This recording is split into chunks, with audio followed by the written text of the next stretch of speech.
حاضرین مجلس، یہ ہمارا دروس المہمہ لعامۃ الامہ کی 17ویں مجلس ہے، جس میں آج ہم انشاءاللہ ان لوگوں کے بارے میں پڑھنے جا رہے ہیں جن پر اللہ تبارک و تعالی کے انعام و اکرام ہوتے رہے۔ صراط الذین انعمت علیہم، ہم نے اس سے پہلے اہدنا الصراط المستقیم کہا تھا، اے اللہ تو ہم کو سیدھا راستہ بتلا، اس بات کی درخواست ہم نے کی تھی۔ اور وہ سیدھا راستہ کس کا ہے؟ سیدھا راستہ ان لوگوں کا جن پر تیرا انعام ہوا، جن پر تیری عزت ہوئی، انعام و اکرام نازل ہوتے رہے، ان کا راستہ عطا فرما۔ اچھا بھائی، اللہ تبارک و تعالی نے کن پر انعام کیا؟ کیا بادشاہوں پر؟ کیا بڑے بڑے عالموں پر؟ کیا نبیوں پر؟ کیا صدیقین پر؟ کن پر اللہ نے نعمت نازل فرمائی؟ تو اللہ تبارک و تعالی خود ہی جواب دیتے ہوئے فرماتا ہے کہ بھئی اگر ہم قرآن سے پوچھیں کہ وہ کون لوگ ہیں جن پر تیرا انعام ہوا، تو اللہ کہتا ہے وَمَن يُطِعِ اللَّهَ وَالرَّسُولَ۔ بھائی دو کنڈیشن اگر کسی کے پاس ہے تو ان پر اللہ کا انعام ہوا۔ ایک تو یہ اللہ کی اطاعت کرنے والے، وَمَن يُطِعِ اللَّهَ وَالرَّسُولَ، اور دوسری نبی کی پیروی کرنے والے۔ اگر یہ دو کنڈیشنز ہیں تو ان لوگوں میں وہ شمار ہو سکتے ہیں جن پر انعام نازل ہوا۔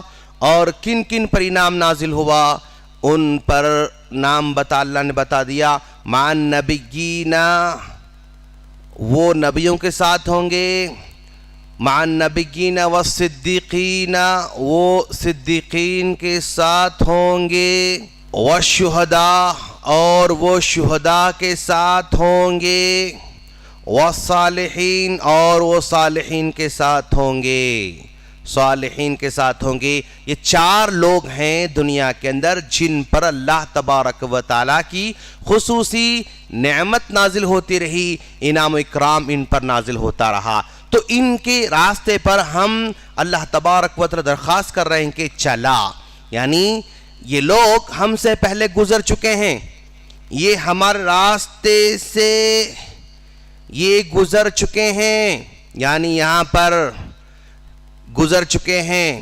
یہ نبیوں کی شکل میں بھی ہیں، صدیقین کی شکل میں بھی ہیں، شہداء کی شکل میں بھی ہیں، صالحین کی شکل میں بھی ہیں، اولیاء کی شکل میں بھی ہیں۔ یہ ہمارے راستے سے پہلے گزر چکے ہیں۔ تو جب یہ راستے پہ گزر چکے ہیں اور ہم بھی اسی راستے پر چلنا چاہتے ہیں، تو جیسے ان کے پاس کوالٹیز تھے، جو خصوصیات تھے، جو ان کے صفات تھے، وہی صفات ہمارے اندر بھی پیدا فرما، یہ اللہ سے ہم دعا کر رہے ہیں۔ بھئی جیسے فار ایگزامپل مان لیجئے اس راستے پر چلنے والے کیا کوالٹیز تھی، کیا خصوصیت تھی جو آج ہم کو بھی چاہیے، ہمارے اندر بھی چاہیے۔ اگر زندگی میں ہم کہیں سٹک ہو جائیں، اگر ہم زندگی میں کہیں سٹک ہو جائیں، کلوز،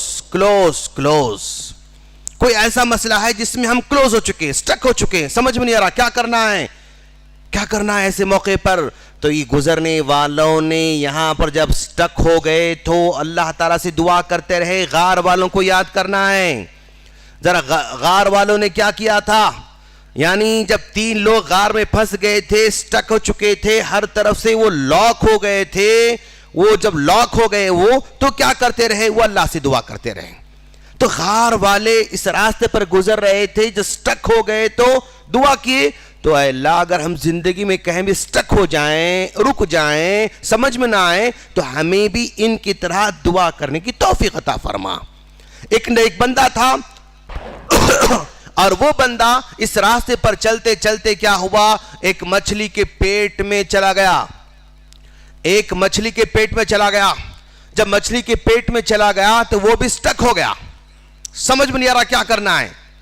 کوئی چیز سامنے جو ہے کوئی سولوشن ان کے سامنے نہیں ہے، تو وہ بندہ جب مچھلی کے پیٹ میں سٹک ہو چکا تھا تو اس نے بھی دعا کی تھی، لا الہ الا انت سبحانک انی کنت من الظالمین۔ اس راستے پر چلنے والے نے دعا کی تھی، اے اللہ ہم بھی چل رہے ہیں، اس راستے پر نکل پڑے ہیں، تو اگر ہم زندگی میں کہیں سٹک ہو جائیں تو صرف تجھ سے مانگنے کی توفیق عطا فرما، یہ اللہ سے ہم کہہ رہے ہیں۔ اور اس راستے پر چلنے والا ایک بندہ ایسا تھا جو خود تو سٹک نہیں ہوا، دوسرے لوگ سٹک ہو گئے، دوسرے لوگ مشکل میں آ گئے، اللہ نے اس کو دولت سے نوازا تھا، اس آدمی کو دولت سے نوازا تھا، تو اس نے قوم کو سٹک ہونے سے روکا۔ وہ عثمان غنی تھا جو راستے پر چلنے والا تھا، قوم پیاسی تھی، اس نے کنواں خرید کے دیا، قوم کے پاس مسجد نہیں تھی، اس نے مسجد بنا کے دیا، قوم کے پاس غلہ نہیں تھا، اس نے غلہ لوگوں کو عطا کیا۔ تو لوگ جب سٹک ہو گئے اور اللہ مجھے عطا کر رکھا ہے تو میں کیا کروں، عثمان غنی رضی اللہ عنہ کی طرح لوگوں کے راستے کو آسان کرنے والا بنوں۔ اور اس راستے پر چلنے والا ایک ایسا آدمی بھی تھا جس کے سامنے برائی بہت ہی آسانی کے ساتھ اویلیبل تھی، بدکاری آسانی کے ساتھ اویلیبل تھی، اور جو ہے نفسانی خواہشات کو پورا کرنے کا راستہ بہت آسان تھا۔ اس کو دعوت دی گئی، اس کو بلایا گیا، تب اس نے کہا انی اخاف اللہ۔ وہ یوسف کی شکل میں تھا، وہ یوسف کی شکل میں چلنے والا یہ بندہ، اس نے کہا کہ مجھے اللہ سے ڈر لگتا ہے، اے اللہ اس راستے پر نکل پڑے ہیں، اگر ایسا ہو جائے جس میں نفسانی یا مالی خواہش ہم کو گمراہ کرنے کی کوشش کرے تو یوسف کی طرح ہمیں بھی انی اخاف اللہ کہنے والا بنا۔ اس راستے پر چلنے والا ایک بندہ ایسا بھی تھا، اس راستے پر چلنے والا بندہ بیمار ہو گیا، اور وہ بندہ لگ بھگ 20 سال تک بیمار رہا۔ اس بیماری کی وجہ سے بیوی نے چھوڑا، بچوں نے چھوڑا، لوگوں نے چھوڑا، سب نے چھوڑ دیا تھا، اور یہ بندہ جنگل میں جاتا ہے اور جنگل میں چھوڑ دیا جاتا ہے۔ اس وقت بندہ تجھ سے کہتا کہ ربی انی مسنی الضر، اے اللہ میں تکلیف میں ہوں، بس اتنا کہتا ہے تو اللہ تعالیٰ اس کی بیماری کو دور کرتا ہے۔ وہ ایوب کی شکل میں ہے، وہ یہ راستے پر چلنے والا بندہ ایوب کی شکل میں ہے۔ اگر ایسا کبھی ہو تو ہمیں بھی ایوب کی طرح صبر کرنے، ایوب کی طرح دعا کرنے والا بنا، یہ ہم اللہ تعالیٰ سے کہہ رہے ہیں۔ اور اس راستے پر چلنے والا ایک بندہ ابراہیم بھی تھا، اس کو ماں باپ کو چھوڑنا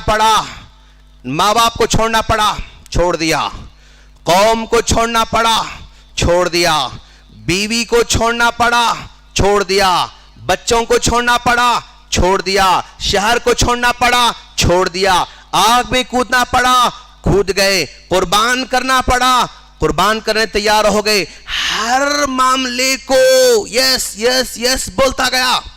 اس بندے نے اللہ سے سوال نہیں کیا کہ اے اللہ ایسا کیوں، مجھے اپنے شیرخوار بچے کو چھوڑنے کی ضرورت کیوں پڑ رہی ہے، اس نے کوشچن نہیں کیا۔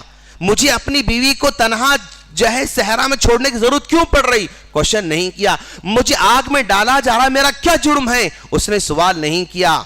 یعنی ایک ایسا بندہ بھی اس راستے پر گزر رہا ہے۔ اگر ایسے حالات بھی ہیں تو ہمیں اس بندے کو یاد کرے کہ اس بندے کے نقش قدم پر چلنے کی ہمیں توفیق عطا فرما۔ اسی بندے کے یعنی اس راستے پر چلنے والے جو لوگ ہیں نا، اس راستے پر ہم کو بھی آسانی سے چلنے کی توفیق عطا فرما۔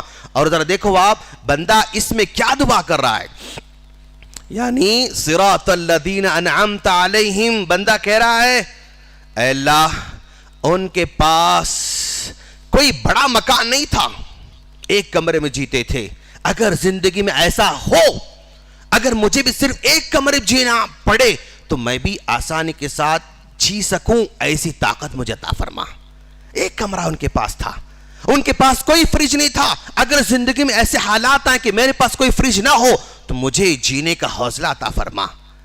یہ بندے ایسی مطلب کیا خوش نصیب ہیں، ان کے پاس کوئی جو ہے اے سی نہیں تھی پھر بھی وہ جی رہے تھے، ان کے پاس کوئی ہوا موڑنے والا پلین نہیں تھا پھر بھی وہ جی رہے تھے، ان کے پاس 150 180 سے دوڑنے والی گاڑی نہیں تھی پھر بھی شکر گزار بن کر جیتے رہے۔ ان کو بیماری سے تو بچاتا رہا، بڑی بیماری ان کے پاس نہیں تھی، ایڈز ان کو نہیں معلوم تھا، اور کینسر ان کو نہیں معلوم تھا، ہمیں بھی ویسے جو ہے رہنے کی توفیق عطا فرما. یعنی یہ اس راستے پر چلنے والے بندوں کے ساتھ جو ہوا وہ ہم کو معلوم ہے، ہم جانتے ہیں، ہم نے صرف پڑھ رکھا ہے. لیکن اگر اس طرح کے حالات سے گزرنا پڑا تو ہمیں بھی وہ حوصلہ عطا فرما جو ان بندوں کو تو نے عطا کیا تھا.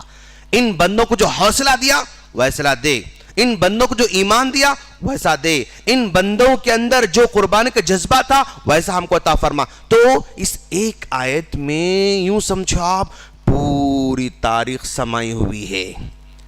تیرا انعام ایمان کی شکل میں، تیرا انعام ایسا انعام جو حقیقی ہے، لازوال ہے. یہ گاڑی گھوڑا بیل، یہ جو ہے پراپرٹی مال دولت فلاں فلاں، یہ زوال، یہ ختم ہونے والا ہے، یہ عارضی ہے، یہ ہم نہیں مانگتے ہیں. وہ دے تو یہ سب کچھ ساتھ میں انشاءاللہ تو ہم کو عطا کر سکتا ہے. یہ صراط الذین انعمت علیہم کے اندر بندہ اللہ سے مانگ رہا ہے. ہم اللہ سے دعا کرتے ہیں اللہ تعالی ہم تمام کو اس راستے پر جیو چل چکے ہیں انہی کے نقش قدم پر ہمیں چلنے کی توفیق عطا فرما. آمین. السلام علیکم ورحمۃ اللہ وبرکاتہ.